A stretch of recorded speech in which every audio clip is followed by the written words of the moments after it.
एग्जामेंटो के YouTube channel पे आपका स्वागत है। दोस्तों, power grid corporation of India limited में डिप्लोमा ट्रेनिंग इलेक्ट्रिकल सिविल सर्वे और junior officer training HR finance and accounting और जूनियर टेक्नीशियन ट्रेनिंग सर्वे का वैकेंसी आया है। और इसका जो स्टार्ट डेट है, जो फॉर्म फिल स्टार्ट डेट है वो 20 अप्रैल 2026 से स्टार्ट होगा। वन बाय वन करके डिस्कस करते हैं इसमें क्या क्या क्वालिफ़िकेशन है, सैलरी पैकेज क्या है और किस रीजन में कितना वैकेंसी है। तो आप यहाँ पर देख सकते हो,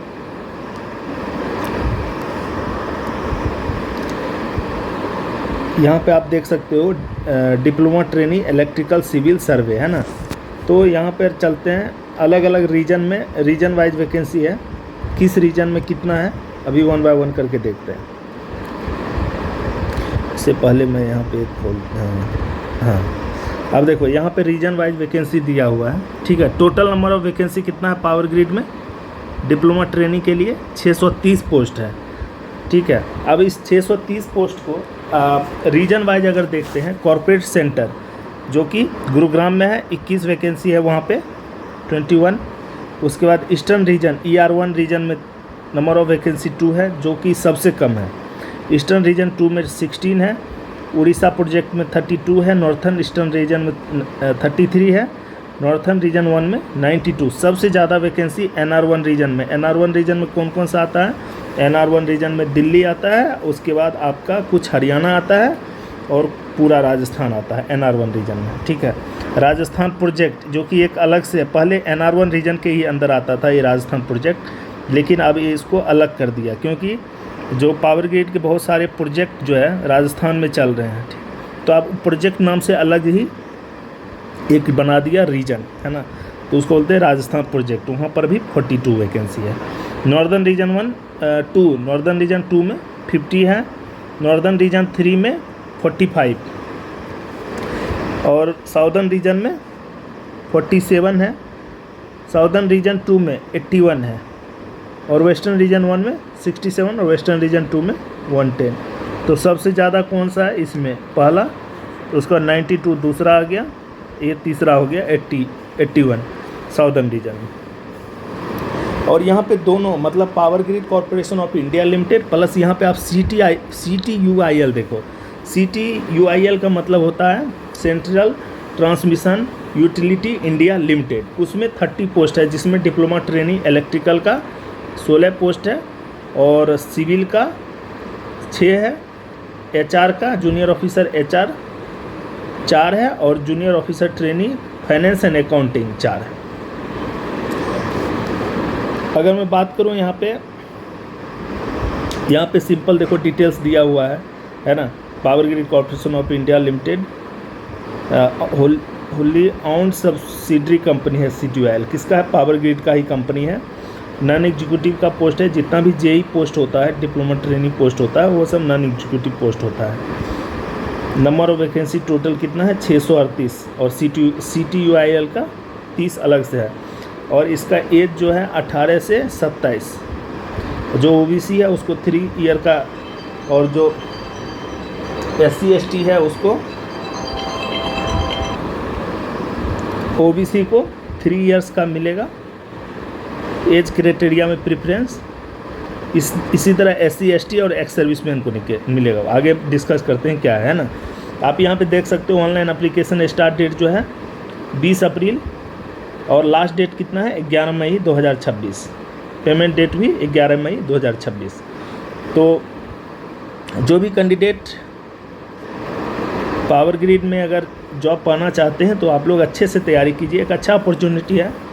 और यहाँ पे अगर मैं बात करूँ पे स्केल की, तो यहाँ पे आप देख सकते हो जो पे स्केल है, डिप्लोमा ट्रेनिंग का कोई भी पोस्ट होता है, ठीक है, तो उसमें जो पे स्केल होता है बेसिक पे जो है total in training period, during training period जो 1 ईयर का ट्रेनिंग पीरियड होगा उसमें आपको मिलेगा 24,000 प्लस 3% तो एनुअल इंक्रीमेंट होता है। उसके बाद इस पर IDA 35% जो कैफेटेरिया पर्क होता है, उसके बाद फिर DA होता है, फिर HRA होता है, वो सब मिला के 24,000 बेसिक के अनुसार मिलेगा।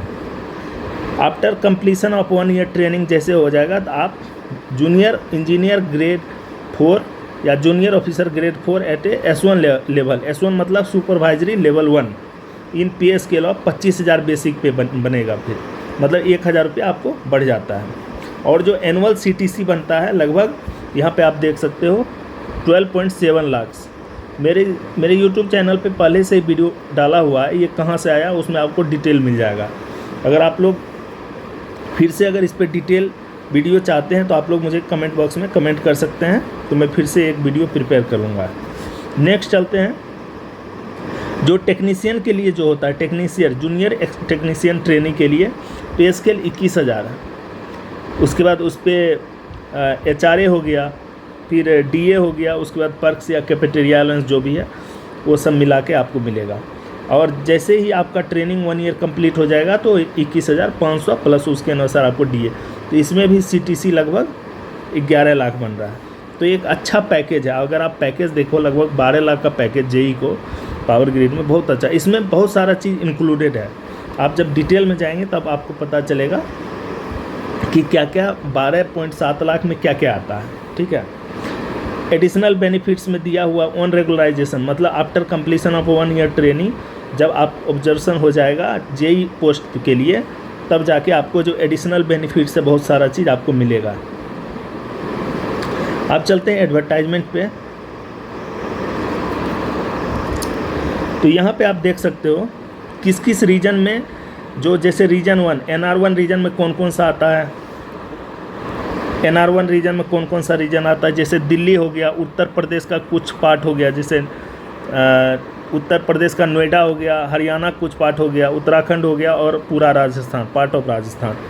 राजस्थान प्रोजेक्ट नाम से एक अलग ही डिवीज़न बना है, ठीक है, जिसमें पूरे राजस्थान में जितना पावर ग्रिड का प्रोजेक्ट चल रहा है उस डिवीज़न में वो सारे जितने भी पोस्टिंग जो भी वैकेंसी आया है वो सारा का सारा आफ्टर जिसका भी सिलेक्शन होगा उसको सीधा प्रोजेक्ट में डाला जाएगा, ठीक है। उसके बाद नॉर्दर्न रीजन 2 में हिमाचल प्रदेश, पंजाब, हरियाणा कुछ part, union territory of Jammu Kashmir, union territory of Ladakh और चंडीगढ़। उसी तरह ईस्टर्न रीजन 1 में बिहार झारखंड आता है, ईस्टर्न रीजन 2 में वेस्ट बंगाल सिक्किम, और eastern region north eastern region में आता है आपका जितने भी 7 सिस्टर हैं देख लीजिए, अरुणाचल प्रदेश, असम, मणिपुर, मेघालय, मिजोरम, नागालैंड, त्रिपुरा। बहुत टफ लोकेशन होता है। उड़ीसा प्रोजेक्ट मतलब उड़ीसा के लिए सिर्फ साउदर्न रीजन में हो गया, आंध्र प्रदेश, तेलंगाना, पार्ट ऑफ कर्नाटका। तो इस तरह से रीजन आप देख सकते हैं। तो आप किस रीजन से अप्लाई करना चाहते हैं, आप अपना कैपेबिलिटी देख लीजिए, आपको किस तरह की तैयारी है उस अनुसार से आप अपना रीजन चूज कीजिए, ठीक है। और आपको पता चल गया कि किस रीजन में कितना वैकेंसी है। एक बार और मैं आपको बता दूं आपके लिए,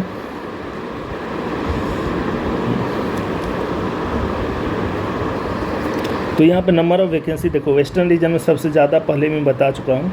तो आप लोग जब भी फॉर्म फिल करो तो आप देख लो कि आप कहाँ से फॉर्म भरना चाहते हो, ताकि आपका सिलेक्शन होने का चांसेस ज़्यादा होगा। और बहुत सारा फैक्टर है जिस पे आप डिसाइड कर सकते हो आपकी तैयारी कैसी है। मेन तो आपका तैयारी अगर अच्छा रहेगा तो आप कहीं से भी फॉर्म भर सकते हो।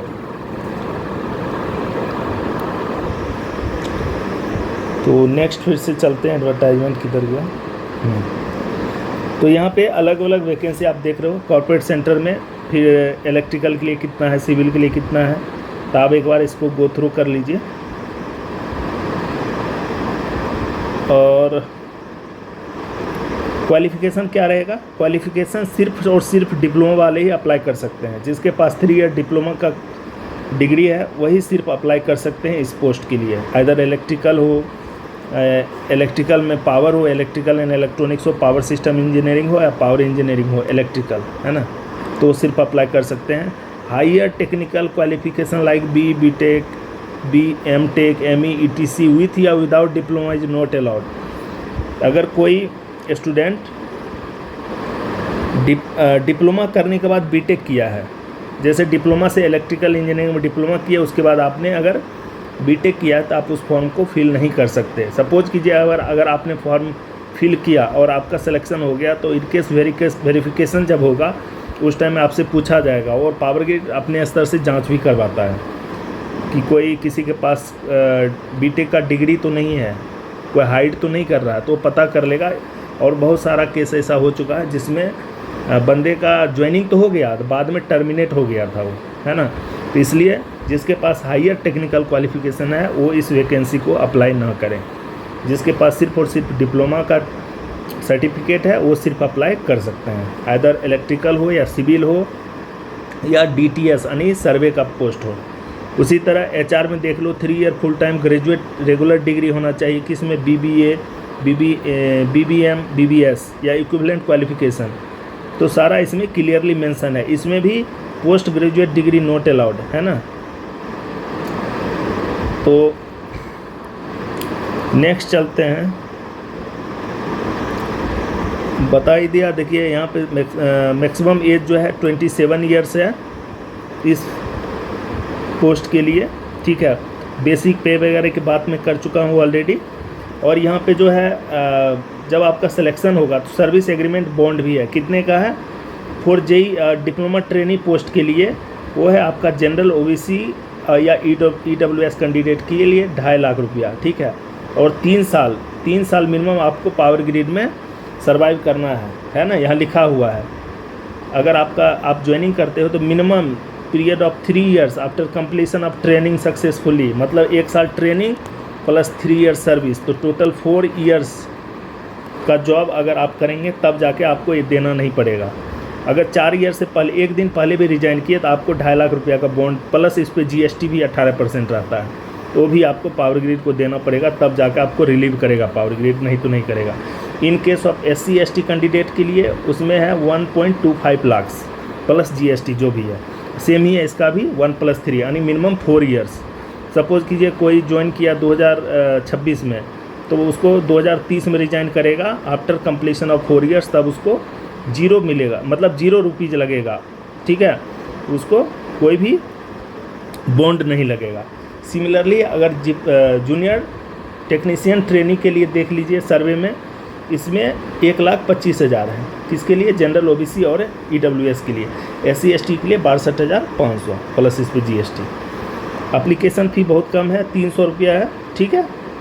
और इसमें JTT में 200 का है। तो आप एक बार एडवर्टाइजमेंट को डिटेल में देख लीजिए क्या क्या है, मैं शॉर्टकट में बता रहा हूँ जो भी इम्पोर्टेंट है। एज क्राइटेरिया की बात करें, जो OBC कैंडिडेट हैं उनको एक्स्ट्रा 3 ईयर मिलेगा, 27 से 30 साल हो जाएगा। SC ST को 5 साल मिलेगा, और जो फिजिकली हैंडीकैप पीपुल है उनको 10 ईयर्स का मिलेगा, ठीक है। और 13 ईयर्स फॉर OBC और 15 years for SC ST। Ex serviceman को एज पर गवर्नमेंट ऑफ इंडिया का जो रूल है उसके अनुसार मिलेगा।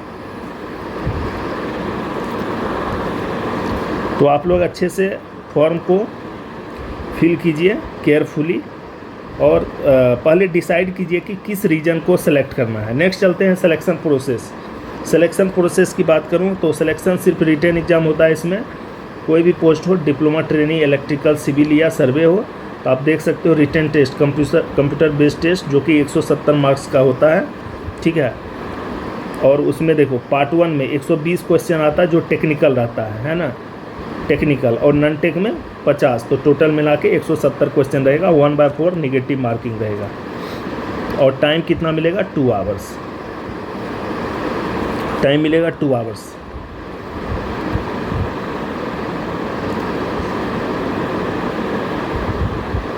और यहाँ पे एक क्लियर चीज़ दे दिया है, जो भी मेरिट लिस्ट बनेगा 1:5 के रेशियो में बनेगा, up to 3, 15 for the vacancy of 4 and 1:3 for vacancy of 5 या मोर, ठीक है। तो पैनल बना के रख लेगा। सपोज कीजिए कोई अगर ज्वाइन नहीं करता है तो जो वेटिंग लिस्ट में रहेगा उसको कॉल करके बुलाएगा power grid as per requirement. तो आप लोग एक बार डिटेल यहाँ पे साइट दिया हुआ है, एड्रेस साइट का, power grid will not be any email send to the candidate, है ना। तो आप लोग एक बार डिटेल में जाइए और पूरा देखिए। अगर कहीं भी डाउट लगता है तो आप मुझे कमेंट बॉक्स में कमेंट कर सकते हैं, ठीक है। Thanks for watching.